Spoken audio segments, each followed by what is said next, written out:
messieurs, bonjour. Je suis Léonard Fanja, le journaliste patriote. Je suis le directeur de publication du journal en ligne Les Visages d'Afrique.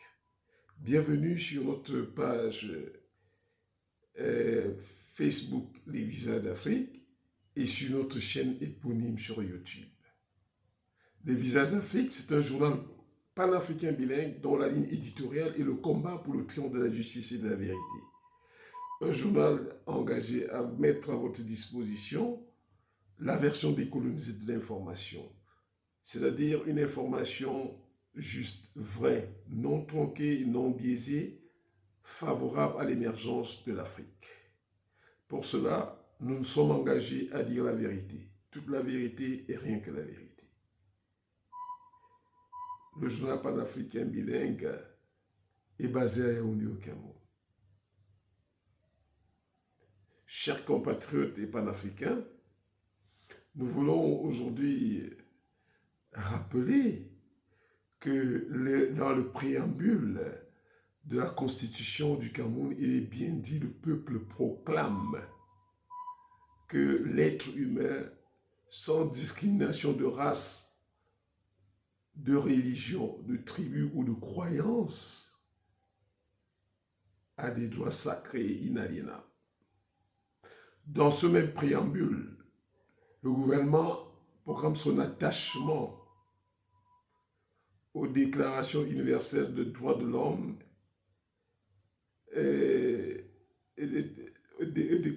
ainsi que tel qu'inscrit dans la Charte des Nations Unies et la Charte africaine des droits de l'homme et des peuples. Cela, dans ce même préambule, il est clairement dit que les citoyens camerounais sont égaux en droit et en devoir. Et le gouvernement camerounais s'engage à donner à tous ses citoyens les moyens de réussir. Alors, aujourd'hui, nous constatons qu'il y a des enseignants qui ne sont pas pris très au sérieux. Les enseignants, dans le cadre du mouvement OTS, manifestent depuis longtemps. Tout ce qu'on a pu faire, c'est programmer le paiement de leurs droits de manière non satisfaisante. On programme jusqu'en 2025 les salaires auxquels les gens ont droit. Les ex-employés des sociétés d'État l'ont fait pendant plus de 100 ans. On a passé le temps à les mépriser. Les ex-employés de la chantier naval sont implantés avant le ministère des Finances depuis près de 40 jours, plus de 40 jours. Il n'y a toujours pas de suite, malgré le fait qu'une note de la présidence et même une institution du Premier ministre ont demandé de payer le droit à cela. Par contre, les gens, pour ceux qui connaissent nos dirigeants, ils se la coulent douce. Ils se la coulent douce. Allez voir le train de vie de leurs enfants. Regardez les gens de téléphone qu'ils utilisent. Allez surtout voir quand il y a campagne électorale pour l'élection de le président de la coopérative dans les collèges et lycées. Vous verrez comment les enfants de nos dirigeants font étalage de leurs biens. Bien plus, à l'approche des fêtes du 11 février, ils font étalage de l'opulence dans laquelle ils baignent. Alors, nous voulons exhorter les dirigeants du Cameroun à ne pas donner raison à Calix Beyala quand il dit que ces dirigeants du Camerounais se goinfrent, ils sont insatiables et qu'ils ont une faim sans fin. C'est ça, Calix Beyala qui dit ça en parlant des dirigeants camerounais. Alors, quand on voit qu'on ne veut pas payer les droits des enseignants, en plus, les enseignants qui sont pris en considération dans les autres pays, pourquoi doit-on toujours mépriser les gens?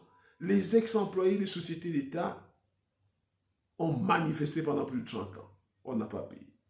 Les ex-employés de la chantier naval sont en train de manifester. On ne veut pas. Maintenant, les transporteurs de sable ont manifesté parce qu'ils ont des gros camions et parce que le gouvernement a entendu ce qu'ils avaient l'intention de faire en ce jour de 20 septembre, parce que connaissant le programme du président du Sénat, ils avaient décidé d'élever le niveau dans leur mouvement d'humeur en barrant les routes, car ils connaissent le programme par cœur, d'après ce que nous recoupons du président du Sénat. C'est lui qui devrait être la principale victime de leur mouvement. Le gouverneur de la région du Sens, l'ayant sans doute appris, a décidé de surseoir l'exigence de la lettre voiture qui était demandée aux transporteurs de sable à raison de 5 000 francs par tour, à savoir 10 000 par tour en moyenne, pour près de 3 millions de francs en fin d'année, alors qu'ils paient déjà lourdement les charges relatives aux pièces exigées pour l'activité qu'ils mènent. Alors, parce qu'ils ont de gros camions, ils peuvent barrer la route de fer. Veut-on donner l'occasion aux enseignants de comprendre qu'en manifestant seulement dans les établissements, ça ne portera pas de fruits? Comment peut-il être écrit dans la Constitution que tout le monde est égal en droit et en loi? Mais non, ça se fait de manière arbitraire là. Et les enseignants réclament depuis le paiement. Ces enseignants qui sont chargés d'éduquer nos enfants, comment peut-on les mépriser jusqu'à ce point? De grâce, faites comme Samuel Eto'o-Fils, chers dirigeants. Eto'o-Fils est venu voir que le football des Camerounais se vautrait tout simplement. Maintenant, il a décidé de sortir le football de cette boue. Qu'il faut-il pour que vous fassiez de même? Pour que vos compatriotes jouissent de leurs droits sans avoir à se plaindre. Et surtout qu'on sait que même vous, les commandants, les commandeurs, les préfets, sous-préfets, vous avez aussi vos revendications. Mais parce qu'on vous sert les Toyota Fortuner régulièrement à l'approche des élections, vous préférez menacer. Vous menacez les enseignants. Parce que nous avons vu des correspondances dans lesquelles on convoque les enseignants au commissariat spécial de Ayos. La lettre de menace du préfet d'Union Effoumou, la lettre de menace du gouverneur de la région de l'Ouest à l'endroit de ces enseignants. Plutôt que de dire qu'ils ont trop supporté, on doit tout faire. Je crois que ces responsables devraient s'adresser au ministre des Finances, devraient lui écrire pour dire faites tout pour payer ces jeunes.